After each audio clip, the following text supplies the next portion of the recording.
Reka nizere ko mumeze neza mwe mwese mudukurikiye aho muri mu bice bigiye bitandukanye by'igihugu cyacu cy'u Rwanda. Uyu ni umwanya rero tugenda tubaha update zigiye zitandukanye ziri kuvugwa muri iyi si y'imikino, yaba hano mu Rwanda ku mugabane wa Afurika hirya no hino ndetse no hanze y'u Rwanda.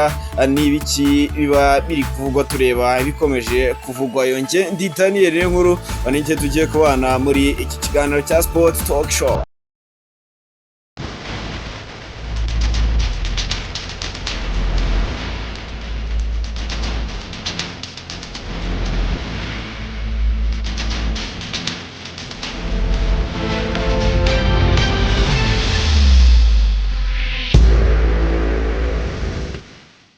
Reka aya makuru akomeje kuvugwa mu mikino tuyahere ku ishyirahamwe ry'umupira w'amaguru hano mu gihugu cy'u Rwanda. Ferwafa ni ishyirahamwe ry'umupira w'amaguru muri Mauritania bakunze kwita FFRIM, aho bashize umukono ku masezerano y'ubufatanye agamije guteza imbere imiyoborere n'iterambere ry'umupira w'amaguru mu bihugu byombi. Aya masezerano akaba yashyizweho umukono na perezida w'iri shyirahamwe ry'umupira w'amaguru muri Mauritania Ahmed Yaha, ndetse na perezida wa Ferwafa hano mu Rwanda Fabrice Shema Ngoga. Bikaba byarakorewe ku cyicaro gikuru cy'ishyirahamwe ry'umupira w'amaguru muri kiriya gihugu cya Mauritania. Perezida wa Ferwafa amazemo iminsi igera kuri 3 yose mu ruzinduko rw'akazi rw'abayobozi ba Ferwafa rwatangiye ku itariki ya 20 Mutarama. Aya masezerano rero akaba zibanda ku guteza imbere ubuyobozi n'imiyoborere myiza mu mashyirahamwe yombi, yaba iryo mu Rwanda n'iryo muri Mauritania, imicungire y'imari n'ubugenzuzi byayo, iterambere rya tekinike ririmo amahugurwa y'abatoza n'iterambere ry'amashuri yigisha umupira w'amaguru, guteza imbere ibikorwa remezo, amahugurwa y'abasifuzi harimo n'ay'ikoranabuhanga rya VAR, gutegura imikino ya gicuti by'umwihariko mu mupira w'amaguru abagore. Ubundi bufatanye harimo gutunganya no kunoza amarushanwa y'igihugu mu byiciro byose, gutegura amarushanwa n'ibikorwa mpuzamahanga bya siporo, gutegura igenamigambi n'amasezerano agena intego zihuza aya mashyirahamwe na FIFA ndetse na CAF, ikoreshwa ry'ikoranabuhanga mu miyoborere, kwamamaza no gutumanaho ndetse no gusangira ubunararibonye n'imikorere myiza hagati y'ibi bihugu. Nicyo twababwira ku butumwa Shema Ngoga Fabrice cyangwa se ku ruzinduko y'umuyobozi wa Ferwafa mu Rwanda amazemo iminsi hariya mu gihugu cya Mauritania.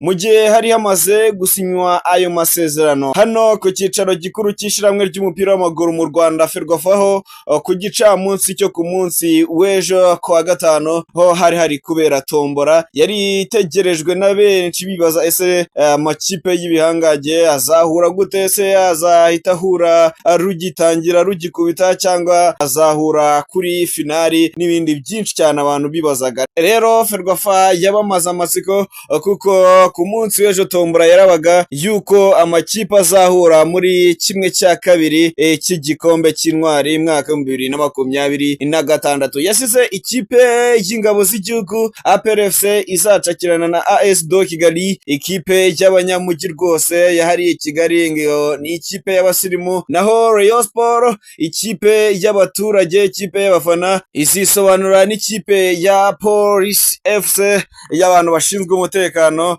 Ibivuze ko umukino w'abakeba cyangwa se ibizwi nka derby, no kuvuga APR FC ndetse na Rayon Sport, no kuvuga hagati y'ibihangage byombi ashobora kuzaboneka ku mukino wa nyuma gusa kuri finali. Imikino kimwe cya kabiri kabizabera kuri Kigali Pele Stadium, aho APR FC izacakirana na AS Do Kigali ku wa gatanu tariki 28 Mutarama uyu mwaka, naho bukeye bwaho ku itariki 29 Mutarama Rayon Sport izahura na Police FC mu mukino wa kimwe cya kabiri, no kuvuga imikino ibanza y'iki gikombe cy'intwari. Umukino wa nyuma ukaba uteganyijwe ku munsi w'intwari tariki ya 2 Gashyantare uyu mwaka, ukazabera muri Stade Amahoro i Remera. Mbere yuko ari ku mukino wa nyuma mu bagabo cy'intwari hakazabanza umukino wa nyuma mu cyiciro cy'abagore uzahuza ikipe ya Rayon Sport Women Football Club izaba yisobanura n'indaha w'ubudahangarwa Women Football Club. Ikipe izatwara igikombe cy'irushanwa ritegurwa n'urwego rushinzwe intwari z'igihugu Sheno ku bufatanye na Ferwafa izahabwa miliyoni 6,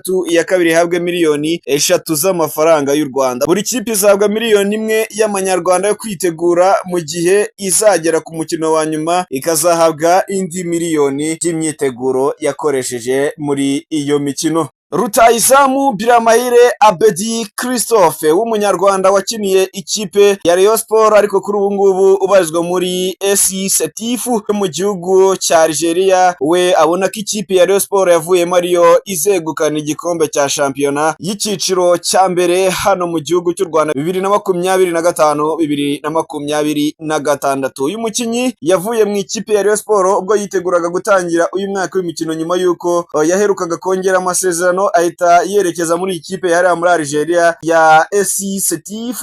Kuri ubu yari amaze iminsi mu Rwanda ari mu biruhuko. Abedi rero akaba yagarutse no kuri Dr Mugemana wari umuganga wa Rayon Sport uheruka gupfa, akaba yavuze ko inkuru y'urupfu rwe yamutunguye ndetse bikaba byaramugoye kwakira iyi nkuru y'incamugongo. Ese rutahizamu Biramahire Abedi yaba ari kurota arya nk'uko bakunze guca umugani ngo umushonji arota arya, cyangwa ibintu ari kuvuga izi nzozi ari kurota zizaba impamo? Reka turebe ko Rayon Sport yazegukana cyangwa se yazunga mu rya Abedi wahoze ayikinira igatwara iki gikombe cya shampiyona, dore ko hakiri amahirwe kuri iyi kipe ya Rayon Sport yo kuba yakwegukana iki gikombe. Naho muri Gasogi United, Kakoza Nkuriza Charles yatangaje ko iyi kipe ye mu myaka 5 izaba ari ikipe ikina CAF Champions League. Ibi akaba ari byo uyu muyobozi yagarutseho mu kiganiro n'itangazamakuru ubwo ikipe ya Gasogi United yari igiye gusinyana amasezerano n'umufatanyabikorwa mushya bita J-Lud Company Limited, igiye kujya yambika iyi kipe mu byiciro byose mu gihe kingana n'imyaka 5. Nyuma yo gusinyana n'uyu mufatanyabikorwa, perezida w'iyi kipe Kakoza Nkuriza Charles uzwi ku izina rya Kensi yatangaje ko ikipe ifite intego yo kuzaba ari ikipe ikomeye mu myaka 5 iri imbere, kuko abona ko iyi kipe urwego igezeho utayitandukanye n'ikipe zimaze imyaka irenga 90 zishinzwe hano mu gihugu cy'u Rwanda. Iyi rero kompanyi ya Jeluf ntabwo izambika ikipe ya Gasogi United gusa, ahubwo yashoye imari no muri Kiyovu Sport, ndetse bikaba bikomeje kuvugwa ko yaba iri gukorana ibiganiro n'ikipe zikomeye hano mu Rwanda, no kuvuga Rayon Sport ndetse na APR FC, nubwo bikigoranye cyane kubera ibyo yifuza gushyira mu masezerano bazagirana.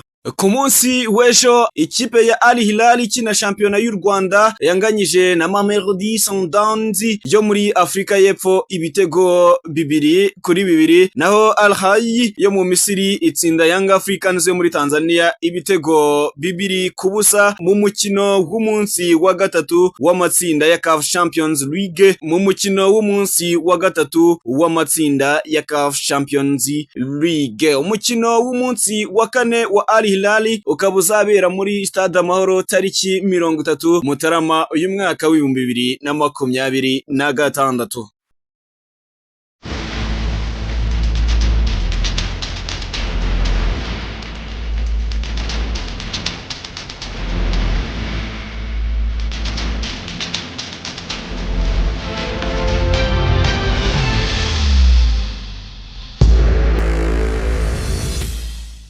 Naho hanze y'u Rwanda, umukinyi Casemiro ukina mu kibuga hagati w'umunyabrazil yatangaje ko azatandukana n'ikipe ya Manchester United yari mu Bwongereza mu mpera z'uyu mwaka w'imikino. Uyu mukinyi w'imyaka 33 y'amavuko yari afite ingingo mu masezerano ye ko Manchester United, ikipe ya hariya i Manchester mu mujyi rwagati, izamwongerera umwaka umwe ku masezerano ye, ariko ubuyobozi bw'iyi kipe bwemeje ko butazayikoresha. Ibi nibyo byatumye uyu mukinyi umukinnyi Casemiro atangaza ko uyu mwaka w'imikino nurangira atazakomezanya n'ikipe yari ya Manchester, ni ukuvuga Man U. Muri uyu mwaka w'imikino Casemiro amaze gukina imikino isaga 21, naho muri rusange akaba amaze kwikinira imikino igera mu 146 kuva yigezemo mu mpeshyi ya 2022 avuye muri Real Madrid, atanzweho arenga miliyoni 60 z'amapawundi.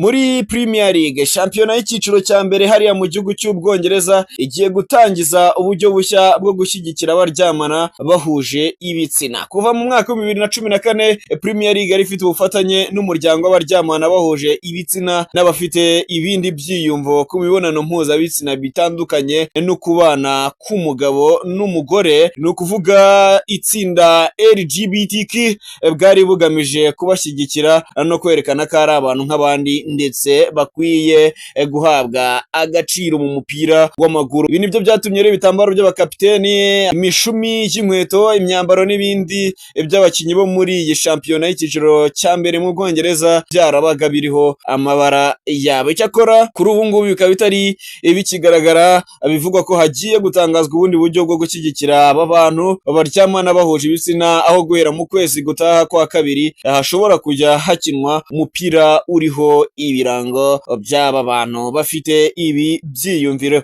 Uyu munsi amashampiyona amwe n'amwe arakomeza, nko hano muri Rwanda Premier League, Mukura iri buze kwesurana n'ikipe ya Rayon Sport, n'umukino uri bubere hariya kuri Stade Regional ya Muhanga muri Premier League. Uyu akaba ari umukino umwe rukumbi uri buze kuba hano mu rw'imisozi igihumbi. Ni umukino abantu benshi bari buze kuba bakurikirana kuko niwo wonyine uhari kuri uyu munsi. Ni uguhera ku isaha y'isa 9 zuzuye ku isaha ya hano mu Rwanda. Muri Premier League, West Ham irabitana mu mutwe na Sunderland, Burnley icakirana na Tottenham, Fulham ihura na Brighton, Man City ihura na Wolves, Bournemouth icakirana na Liverpool. Naho mu Bufaransa, naho shampiyona iraba ikomeza, ikipe ya Rennes iraba icakirana na Lorient, naho Le Havre iraba ihura na AS Monaco, Marseille icakirana na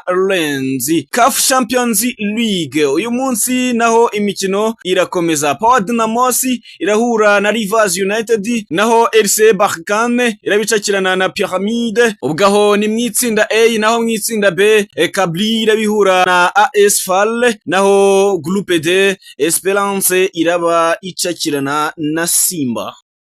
Nibyo nababwira muri iyi si ya siporo. Ibindi biri buze kugenda bitugeraho, andi makuru mashya turi buze kugenda tumenya, turi buze kugenda tuyabamenyesha uko bishoboka kose. Nje nitwa Daniel Niyonkuru, reka mbifurize kuza kugira umunsi mwiza ndetse na weekend nziza.